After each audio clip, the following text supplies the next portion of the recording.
2024 లేదా 25లో డిగ్రీ లేదా బీటెక్ చదివారా? సాఫ్ట్‌వేర్ జాబ్ కోసం ఎదురు చూస్తున్నారా? అయితే కోడ్ జ్ఞాన్ 100 డేస్ కోర్సులో చేరండి, జాబ్ సాధించండి. ప్రతి ఒక్కరు కూడా బడ్జెట్ గురించి ఎదురు చూసిన వాళ్ళే అని చెప్పొచ్చు. అండ్ ఎస్పెషల్లీ మనం మాట్లాడుకుంటే డిఫరెంట్ కేటగిరీస్ ఉంటాయి. అండ్ ఎడ్యుకేషన్‌కి ఎలా ఉంది, ఎంప్లాయ్ చేసే వాళ్ళకి ట్యాక్స్ పరంగా ఎలా ఉంది, అండ్ ఎస్పెషల్లీ ఉమెన్‌కి సంబంధించి ఎవరైతే ఆంటర్‌ప్రెన్యూర్ జర్నీని మొదలు పెట్టాలి అనుకుంటున్నారో వాళ్ళకి సంబంధించి ఏమైనా కొత్తగా స్కీమ్స్ వచ్చాయా అని చూస్తున్న వాళ్ళు కూడా ఉంటారు.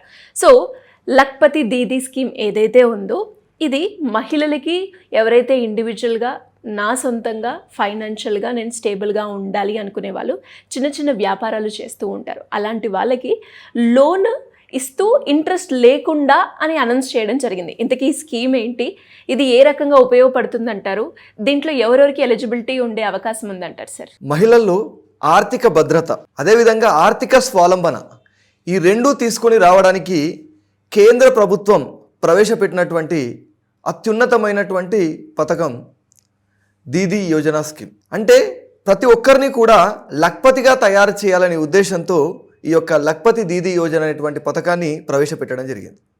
ప్రతి ఒక్కరు కూడా స్వయం ఉపాధి సంపాదించాలి, ఆర్థికంగా భద్రత కలిగి ఉండాలని ప్రతి ఒక్కరు కూడా కోరుకుంటారు. కానీ వాళ్ళు వ్యాపారాలు చేయడానికి సరైనటువంటి రుణాలు బ్యాంకులు అందించడం అనేది జరగదు. అది కూడా వడ్డీ లేని రుణాలు బ్యాంకులు అందించడం అనేది జరుగుతుంది.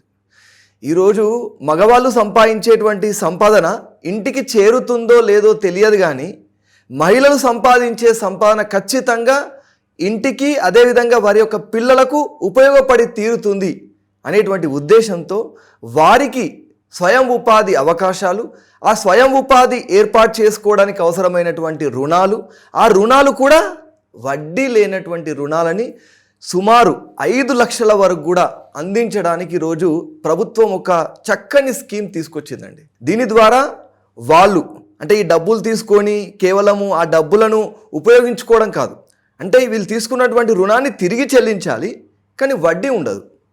కానీ ఏదైనా ఒక స్వయం ఉపాధి ఏర్పాటు చేసుకున్నటువంటి ఒక ప్రూఫ్ అనేది ఉండాలి ఖచ్చితంగా. అంటే వాళ్ళు ఒక టైలరింగ్ నేర్చుకొని టైలరింగ్ చేస్తున్నట్లుగా కానీ, లేదా క్యాటరింగ్ వ్యాపారం చేస్తున్నట్లు, లేదా డైరీ ఫామ్ ఏర్పాటు చేసుకోవడం కావచ్చు, లేదా పాపడ్స్ తయారు చేయడం, పికిల్స్ తయారు చేయడం, ఇలా ఏదైనా సరే అగరబత్తులు తయారు చేస్తుంటారు, మనం గమనిస్తుంటాం. ఏదైనా ఒక చిన్నపాటి పరిశ్రమ అంటే ముడి సరుకులు తీసుకొని వాటిని వస్తువుగా తయారు చేసి మార్కెట్లో అమ్మడం ద్వారా స్వయం ఉపాధి సంపాదించడం. ఇది ఎవరు? ఒక డ్వాక్రా మహిళలు 10 మంది కలిసి ఏర్పాటు చేసుకునేటువంటి ఎవరైనా డ్వాక్రా సంఘంలోని సభ్యురాలు ఈ యొక్క దీదీ యోజన అనేటువంటి పథకం ద్వారా సుమారు 5 లక్షలు పొందడానికి అవకాశం ఉంటుంది. ఎందుకంటే ఆ 10 మంది ఏర్పాటు చేయడం ద్వారా ఏ ఒక్కరు తప్పు జరిగినా కూడా మిగతా వాళ్ళందరూ కూడా బాధ్యులయ్యే అవకాశం ఉంటుంది అనే ఉద్దేశంతో ఇది ట్రాన్స్పరెన్సీగా జరగడానికి అవకాశం ఉంటుంది. ఈరోజు మహిళా సంఘాల ద్వారా తీసుకునేటువంటి రుణాలు 98% రికవర్ అవుతున్నాయి. కారణం ఏంటి అంటే అలాంటి రెస్పాన్సిబిలిటీ, అకౌంటబిలిటీ అనేది ఆ సభ్యుల మధ్య ఉంది కాబట్టి ఒకరికొకరు సహకరించుకుంటున్నారు, ఒకరికొకరు మోటివేట్ చేసుకుంటున్నారు. కాబట్టి ఈరోజు లోన్స్ ఎఫెక్టివ్గా యూటిలైజేషన్ జరుగుతుంది. అందుకని ప్రభుత్వం ఈ స్కీమ్ అనేది డ్వాక్రా మహిళల ద్వారా మాత్రమే ఉపయోగించుకోవడానికి అవకాశం కల్పించింది. ఈరోజు మనకు మహిళలు ఈ యొక్క పథకం ద్వారా స్వయం ఉపాధి సంపాదిస్తే వాళ్ళ లోపల ఆత్మవిశ్వాసం పెరుగుతుంది. ఎందుకు అంటే వాళ్ళ యొక్క మాటకి విలువ ఏర్పడుతుంది, వాళ్ళ యొక్క నిర్ణయాలకు సమాజంలో ప్రాధాన్యత ఇవ్వడం జరుగుతుంది. కేవలం ఇంటికి మాత్రమే పరిమితమైనటువంటి మహిళ ఈరోజు వ్యాపార మహిళగా ఒక ఆర్థిక స్వావలంబన దిశగా ముందుకు వెళ్ళడానికి ఈ యొక్క పథకాన్ని ప్రభుత్వం డిజైన్ చేయడం జరిగింది. ఎక్కడైనా సరే, అది పట్టణ ప్రాంతాల్లో కావచ్చు లేదా గ్రామీణ ప్రాంతాల్లో కావచ్చు, ఎక్కడైనా మహిళ ఒక స్వయం ఉపాధి సంఘంలో సభ్యురాలుగా ఉంటూ తాను ఒక చిన్న మ్యానుఫ్యాక్చరింగ్ యూనిట్ ఏర్పాటు చేయాలి, తద్వారా నేను వ్యాపారం చేయాలి అని అనుకున్నట్లయితే ఖచ్చితంగా దీని ద్వారా లోన్ పొందేటువంటి అవకాశం ఉంది. మనం ఎలాంటి చిన్న పరిశ్రమలు చూస్తుంటాం, ఆ చిన్న పరిశ్రమలు ఏర్పాటు చేయాలంటే చాలా వ్యయ ప్రయాసాలతో కూడినటువంటి పని. అంటే చాలా పేపర్ వర్క్ ఉంటుంది, అదేవిధంగా అనేక రకాల డిపార్ట్మెంట్స్ నుంచి పర్మిషన్ తీసుకోవాల్సి ఉంటుంది. కానీ ఎప్పుడైతే ఈ యొక్క పథకంలో సభ్యురాలుగా చేరిన తర్వాత సింగిల్ విండో విధానం ద్వారా బ్యాంకు ద్వారానే అన్ని రకాల అనుమతులను పొందడం జరుగుతుంది, బ్యాంకు ద్వారానే రుణ సదుపాయం పొందడం జరుగుతుంది. తద్వారా నీ వ్యాపారానికి అవసరమైనటువంటి రా మెటీరియల్ పొందడం జరుగుతుంది, అదేవిధంగా ట్రైనింగ్ కూడా వాళ్ళు కల్పించడం జరుగుతుంది. ఆ వస్తువులను ఏ విధంగా అమ్మాలి అనేటువంటి విషయంలో కూడా అనేక రకాల మార్కెటింగ్ స్ట్రాటజీస్, సహాయ సహకారాలను అందించడం జరుగుతుంది. ఎందుకంటే మనం చూస్తున్నాం డ్వాక్రా బజార్స్ ఉంటాయి. ఆ డ్వాక్రా బజార్స్లో అంటే వీళ్ళు తయారు చేసిన ప్రోడక్ట్ సేల్ చేసుకోవడానికి ఈరోజు పబ్లిసిటీ అనేది చాలా ఇంపార్టెంట్ కదండి. ఏ ప్రోడక్ట్ అయినా సరే సెల్ అవ్వాలి అంటే పబ్లిసిటీ ఇంపార్టెంట్.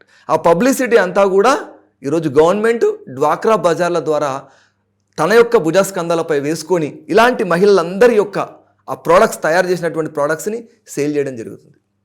మరి ఎందుకు ఇంత ప్రాధాన్యత ఇస్తూ ఈ పథకాన్ని తయారు చేసింది అనేటువంటి అనుమానం మనకు వస్తుంది.